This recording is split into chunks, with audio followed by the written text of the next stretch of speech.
বন্ধুরা, good morning, শুভ সকাল।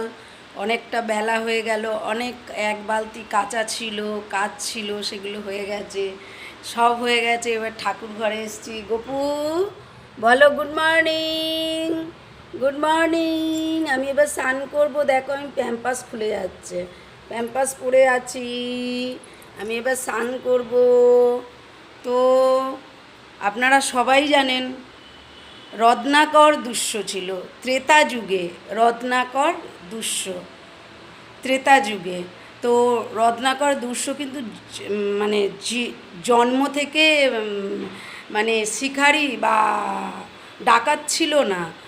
একজন প্রচোদয় বাল্মীকি, মানে তখন নদীর পাড়ে সব ঋষিরা থাকতেন। সেই ঋষিদের মধ্যে রত্নাকরের বাবার নাম হচ্ছে প্রচোদয় বাল্মীকি, মানে ঋষি, প্রচোদয় ঋষি। তো তার ছেলে ছিলেন রত্নাকর। তাই একদিন তখনকারের যারা ঋষিদের ছেলে, তারা জঙ্গলে কাঠ কুড়াতে যেত।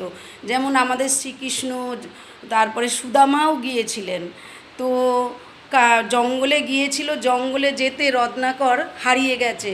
জঙ্গলের মধ্যে রাস্তা খুঁজে পায়নি, বন্ধুরা আলাদা হয়ে গেছে। তখন সবাই চলে গেছে, রত্নাকরই একা জঙ্গলে ছিল।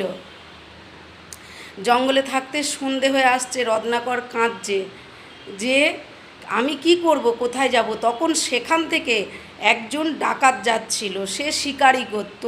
ওই জঙ্গল থেকে কেউ গেলে তার যে সব কেড়ে নিত, মেরে মারতো।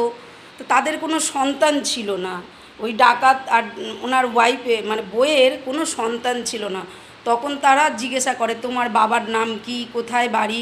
কিন্তু কিন্তু রত্নাকর বলতে পারে না, ছোট তো, 5-6 বছরের ছেলে, বলতে পারে না। তখন সেই ডাকাত রত্নাকরকে নিয়ে যায়, নিয়ে গিয়ে তার বউকে বলে দেখো একটা জঙ্গলে ছেলে পেয়েছি।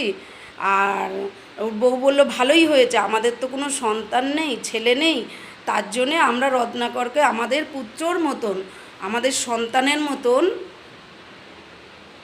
আমার বাবা দেখছে হাসছে, আমার সন্তানের মতন মানুষ করব। রত্নাকরকে সন্তানের মতন মানুষ করেছে। কিন্তু রত্নাকর যেহেতু ডাকাতের ঘরে, তা সেই ডাকাত কি করবে, তাকে শিকারে নিয়ে যেত, শিকারি করা।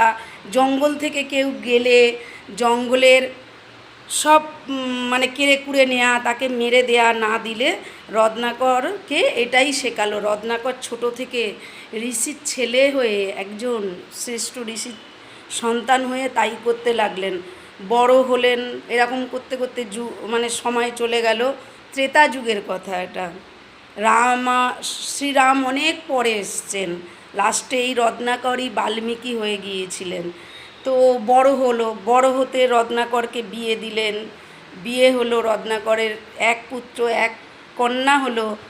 তো রত্নাকর ওই শিকারি করতো, ওই জঙ্গল থেকে সব যারা আসতো তাদেরকে মেরে ধরে সব নিয়ে নিত, লাস্টে শিকার করে, মানে রোজই মাংস ভক্ষণ ওরা করতো। তো একদিন নারায়ণ দেখলো, শ্রী বিষ্ণু, যে আমাকে তো ত্রেতা যুগে যেতে হবে শ্রীরাম হয়ে, আমাকে ত্রেতা যুগে শ্রীরাম হয়ে তো যেতে হবে।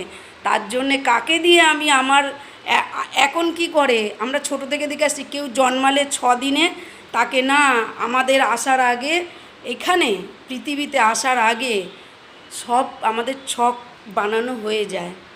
ও 6 দিন 5 দিন যাদের না করে তার কি ভাগ্যলেখা হবে না? ভাগ্যলেখা আগেই হয়ে যায়, আর কিছু কর্মের ওপরে নির্ভর করে। তো যেটাই তো তখন রত্নাকর করলো কি, রত্নাকরের বিয়ে হয়েছে, এদিকে বিষ্ণুদেব আসবে শ্রীরাম হয়ে ত্রেতা যুগে। তো তখন বিষ্ণুদেব ছল করে সেদিন সন্ধ্যাবেলা সারা দিন কিচ্ছু পায়নি, না কোনো শিকারি, না কোনো ওখান দিয়ে কেউ গেছে। ঠিক সন্ধেবেলা স্বয়ং বিষ্ণুদেব ব্রাহ্মণ সেজে পটুলিতে, মানে তখনকারের তো কাপড়, গামছা কাপড় বেঁধে নিত, তার মধ্যে কিছু চাল, কলা, পয়সা, দক্ষিণা তো কিছু না কিছু, যাই হোক তখনকারের দক্ষিণা কী ছিল, আমি তো দক্ষিণা দিত। যেমন শুনেছি কড়ি ছিল, এক সময় আদান প্রদান হতো। আবার শুনেছি যে এক সময় জিনিসের বদলে কেউ গরু দিলে তাকে ধান দিত, ধান দিলে গরু দিত, বা কড়ি তারপরে এসছিল, কড়ির পরে মনে হয় কয়েন এসছিল, যেটা সম্ভব। তো তখন রত্নাকরকে দেখছো সন্ধেবেলা ওখান দিয়ে যাচ্ছে। রত্নাকর বলল যে ব্রাহ্মণ তুমি এখান দিয়ে যাচ্ছ, তোমার ভয় নেই? বলছে বাবা এটাই তো রাস্তা, আমাকে এখান থেকেই যেতে হবে। তো বলছে ও ঠিক আছে, তোমার কাছে যা আছে দাও। বলছে আমি এইটুকু চাল কলা নিয়ে যাচ্ছি, আমার বাড়ির লোক খাবে, মানে আমার পরিবার খাবে। বলছে না, আমার পরিবার আমি যদি না নিয়ে যাই আজকে না খেয়ে থাকবে, বাবা মা বউ ছেলে মেয়ে। বলছে আমারও পরিবার না খেয়ে থাকবে। বলছে তুমি যদি না দাও আমি তোমাকে মেরে নিয়ে যাব, এখানে মেরে দেবো তোমাকে। তখন বিষ্ণুদেব বললেন যে তুমি যে এত পাপ করছো রত্নাকর, নাম জিজ্ঞাসা করলো, বললো আমি রত্নাকর দুষ্য। রত্নাকর দুষ্য মানে আমি ডাকাত, এই জঙ্গলে আমাকে সবাই এক চেনে, কেউ আসতে পারে না, পশু পাখিরাও আমাকে ভয় পায়। তো তখন বলল যে ঠিক আছে, তুমি যে এত পাপ করছো। বলছে কিসের পাপ? আমি আমার পরিবারের জন্যে করছি, আমার পরিবারকে ভালো রাখবো, পরিবারকে খাওয়াবো, সুস্থ রাখবো। আমার বাবা মা আমাকে ছোটোবেলায়, ও তো জানে না যে ওনার বাবা বাল্মীকি মানে ঋষি ছিলেন, যে তা আমাকে বড় করেছে, বিয়ে দিয়েছে, আমার সন্তান। এখন আমার বাবা মাকে, আমার বউকে, আমার বাচ্চাদের খাওয়াইয়ে বড় করা উচিত, তাদের দেখভাল। বলছে ও তা তুমি যে এই জীব হত্যা করছো, মানুষ হত্যা করছো, মনুষ্য হত্যা করছো, তোমার পাপগুলো কে নেবে? তোমার বাড়ির লোক নেবে তো? বলছে হ্যাঁ নিশ্চয়ই নেবে। আমি এত পাপ, যে এটাকে যদি পাপ হয় তারা যদি আমার ভালোটা নেয়, আমি খাওয়াচ্ছি, আমার পাপ নেবে। বলছে ও আচ্ছা তাই, তাহলে তুমি আমাকে এখানে বাঁধো। বলছে না, তুমি পালিয়ে যাবে, আমাকে ভুলিয়ে তুমি বাড়ি পাঠাচ্ছ। বলছে না, তুমি আমাকে এই গাছের সাথে, যে গাছের তলায় বাল্মীকি বসেছিলেন সেই এসে, যে উনি এই বাল্মীকি রত্নাকর দুষ্য পরে বাল্মীকি হয়েছেন, তো উনি যে সেই গাছে স্বয়ং বিষ্ণুদেবকে বেঁধে রেখে চলে গেছেন। বলছে তুমি চালগুলো চাল কলাও নিয়ে যাও, কিন্তু তুমি জিজ্ঞাসা করবে তোমার বাবা মা থেকে, তোমার বউ থেকে, তোমার ছেলে মেয়ে থেকে, যে তোমার পাপ কেউ নেবে কি না। বললো ঠিক আছে, চাল কলা তো নিলই, বললো বেঁধে রেখে যাচ্ছি, যদি ওরা নেয় তাহলে এসে আপনাকে মেরে ফেলবো আমি। বলে সন্ধ্যা হতে যায়, রত্নাকর দুষ্য বাড়ি গেছে, গিয়ে চাল কলা দিয়েছে, সবাই আনন্দ হচ্ছে। বললো রত্না এলি, রত্না এলি। বাবা মা বলছে, বউ বললো তুমি এসছো, ছেলে মেয়ে বললো। তখন বসে রত্নাকর ফার্স্ট বাবা মার কাছে গেল, বাবা মার কাছে গিয়ে জল খেলো। জল খেয়ে বলছে আচ্ছা বাবা, আমি যে তোমাদেরকে দেখভাল করছি, পালন করছি, আমার যে পাপ তোমরা নেবে তো? বাবাকে বলছে তোমরা নেবে তো? তখন বাবা বলল যে রত্নাকরকে যে নিয়ে গিয়েছিল, যে ডাকাত, সে বলছে আমি তো ছোটোবেলায় তোকে জঙ্গল থেকে নিয়ে এসেছিলাম, জঙ্গল থেকে নিয়ে এসে তোকে মানুষ করেছি, বড় করেছি, তোকে বাঘ ভাল্লুকে খেয়ে নিত। আজ তোর কর্তব্য আমাকে আর আমার বউকে দেখার, কিন্তু তা বলে তোর পাপ আমি নেব না। হয়ে গেল, বুঝে নিল। গেল বউয়ের কাছে, বউকে বলল কি গো, তুমি তো আমার অর্ধাঙ্গিনী, আমার যা ভালো মন্দ সব তুমি হাফ পাবে, মানে তোমার যা, আমার যা কিছু তোমার অর্ধেক, অর্ধাঙ্গিনী, তা আমার পাপ তুমি নেবে তো? তখন রত্নাকরের বউ বলল না, তুমি আমাকে বিয়ে করে নিয়ে এসছো, তোমার কর্তব্য আমাকে খাওয়ানো পড়ানো, আমার দেখভাল, আমার সুখ, আমার ভালো মন্দ দেখা, কিন্তু আমি তা বলে তোমার পাপ নিতে পারবো না। তোমার পুণ্যি নেব, ভালো জিনিস নেব, কিন্তু পাপটা যার যার পাপ তাকে ভোগ করতে হবে।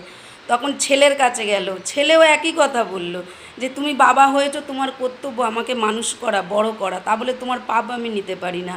মেয়েও তাই বলল, আমি তো দুদিন পর বিয়ে হয়ে চলে যাব শ্বশুরবাড়ি, তুমি জন্ম দিয়েছো, পিতা হয়েছো, তোমার নিশ্চয়ই উচিত আমাকে সুখে ভালো ঘরে বিয়ে দেওয়া সব, আমি তা বলে আমি তোমার পাপ নিতে পারবো না। ওই যে বেরিয়ে গিয়েছিল সন্ধ্যাবেলা রত্নাকর, আর জীবনে বাড়ি ফেরেনি। আর ওই গাছতলায় গিয়ে তখন তার পায়ে ধরে ব্রাহ্মণকে কাঁদছেন যে প্রভু, সত্যি কথা, এই দুনিয়ায় কেউ কারণ নয়, সবাই ভালোটা নেয় কিন্তু মন্দটা কেউ নেবে না, আমার পাপ আমাকেই ভোগ করতে হবে, আমি যে এত পাপ করেছি এর কি আছে? আমি তো ভগবানের চরণে যেতে চাই, ভগবানের শরণে যেতে চাই, আমি কোনোদিন ভগবানের নাম করিনি, ভগবানের নাম করতে চাই। তখন বলল যে আজ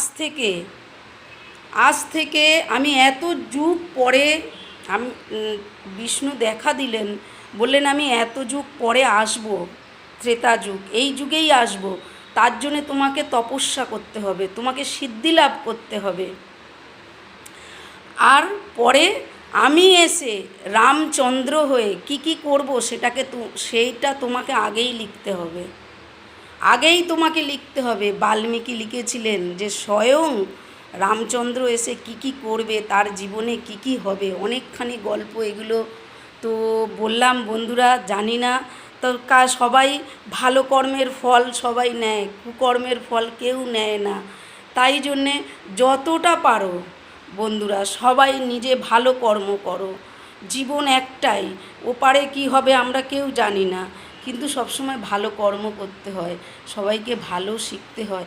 আজকে একজন ভালো ঋষির ছেলে, সে ডাকাতের ঘরে এসছে বলে ডাকাতি হয়েছে, লাস্টে হলো বাল্মীকি লিখলেন রামায়ণ ফার্স্ট।